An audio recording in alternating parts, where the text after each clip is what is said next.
Soomaaliya iyadoo wajahaysa tabashooyin iyo cabasho la xiriirta arrimaha doorashooyinka. Ra'iisul Wasaaraha Soomaaliya Injineer Maxamed Xuseen Rooble waxa uu dhexda kaga jiraa cabashooyinkii ugu badnaa oo ka taagan tubta doorashooyinka. Waxa uu doonayaa inuu qanciyo darafyada siyaasadda ee doorashada golaha shacabka tabashada ka keenay. Waxa uu bilaabay kulamada isku keenida dhinacyada siyaasadda qaarkood, gaar ahaanna in markii koobaad si aan toos ahayn uu isugu keenay dowlad goboleedyada qaarkood iyo midowga musharaxiinta, waxaana diiradda la saarayaa tubta doorashooyinka. inkasta oo sawirro iyo war kooban lagu baahiyey baraha bulshada ee xafiiska ra'iisul wasaaraha Soomaaliya, haddana faahfaahinta laga hadlay ee la sheegay waa tabashada iyo in la saxo hanaanka doorashooyinka, iyadoo qaybaha qaarkood ay qabaan doodo xooggan oo ku wajahan hanaanka doorashadaba. dowlad goboleedyadu ma sheegin caqabad iyo dhibaato ka haysata soo dhamaystirka golaha shacabka.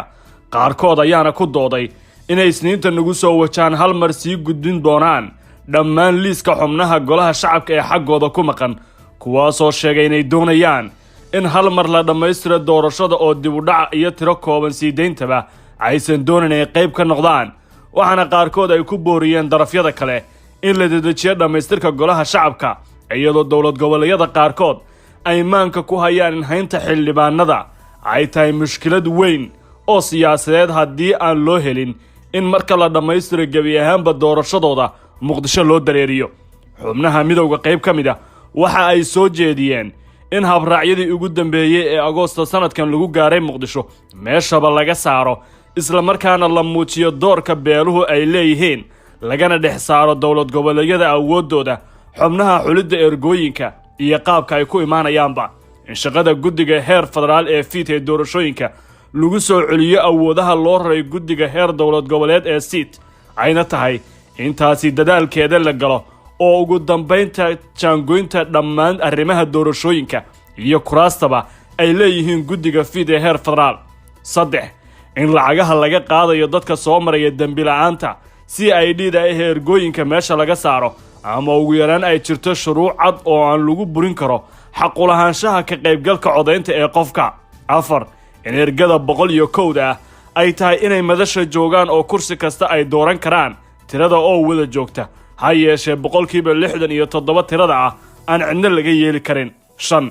in musharaxiinta xildhibaanada hore aan lagu reebi karin qaybta CID-da ama loogu baahnaynba, sababtuna ay tahay in la og yahay inaysan ka tirsanayn kooxo argaxiso, dembina uusan ka oolin maxkamad.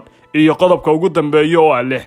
in la helo jadwal cad oo dhammaystiran oo ah maalinta bilowga doorashada ilaa dhammaadka oo dhammaan darafyadu ay isku raacsan yihiin. xubno ka tirsan madaxda dowlad goboleedyada ee kulanka ka qayb galay waxa ay noo xaqiijiyeen inuu jiri doono is-arag toos ah oo ay tabashooyinkan ka yeelan doonaan madaxda dowlad goboleedyada iyo ra'iisul wasaaraha.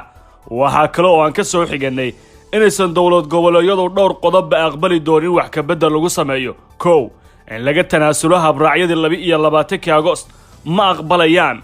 marmarsiyaha ugu weyn waa in xildhibaanada golaha shacabka ee hadda la doortay ay ku yimaadeen habraacyadaas, ayna tahay in lagu dhammaystiro 275 xildhibaan ee golaha shacabka. 2. awoodaha doorashada ee yaalla heer dowlad goboleed ayaysan gorgortan ka geli doonin dowlad goboleedyadu. sababta ugu weyn waa in halkaas ay geysteen awood xooggan oo ay wax kasta kaga bedeli karaan tartanka doorashada, iyadoo daaqadda laga saarayo awoodaha guddiga heer federaal. ra'iisul wasaaruhuna uu horay goobjoog iyo sixaabo uga noqday. 3. in qoridda ergada, hubinta CID-da iyo tababaridooduba ay tahay shaqo u taalla guddiyada heer dowlad goboleed iyo dowlad goboleedkaas oo aysan shaqo ku lahayn dowladda federaalka iyo guddiga fiidka ee federaalka midkoodna.